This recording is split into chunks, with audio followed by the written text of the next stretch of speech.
আমাৰ pre conference যেটো ওয়াৰ্কশপ আছে সেইটো 6 তাৰিখে কৰিছোঁ আৰু 7 তাৰিখে আমি কৰিছোঁ মেইন কনফাৰেন্সটো এই দুইটা আমি ডাউনটাউন ইউনিভাৰ্চিটিত কৰিছোঁ কাৰণ তাত সুবিধাখিনি আমাৰ হস্পিটেলতকৈ বহুত বেছি আছে এক ব্যক্তি মানে আমি আমাৰ নিজৰ প্ৰফেশনৰ মানুহখিনি মাতিছোঁ আৰু তাৰ উপৰিও আমাৰ কলিকতা দিল্লী বম্বে হায়দৰাবাদ এই অঞ্চলৰ আটাইখন মেট্ৰৰ পৰা আটাইকেইজন স্পিকাৰ আহিব আমি এনেকুৱা সিলেক্ট কৰিছোঁ যাতে যি স্পিকাৰবিলাকে আমাক সৰ্বভাৰতীয় ক্ষেত্ৰত আমাক অৱগত কৰিব পাৰে যিখিনি পেচেণ্ট সেফটি ৰিলেশ্যন আছে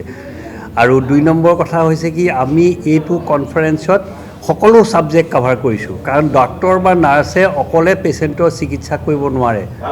মই যে এজন পেচেণ্টক সুস্থভাৱে হস্পিটেলৰ পৰা ডিসচাৰ্জ দিব হলে বহুত সকলোৰে হেৰি লাগিব কোঅপাৰেশ্যন লাগিব আৰু অকল ডাক্তৰ নাৰ্ছেই নহয়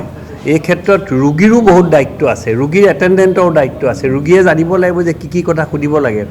এটেন্ডেন্টৰ দায়িত্ব আছে যাতে এটা অপাৰেশ্যন কৰাৰ পিছত 10 জন মানুহ গৈ পোষ্ট অপাৰেটিভ মানুহজনক সোমাই মানুহজনক ইনফেকশ্যন নিদিয়ে এই গোটেইবিলাক এৱাৰনেছ প্ৰগ্ৰেম প্লাছ আমি এটা স্পেচিয়েল কৰিছোঁ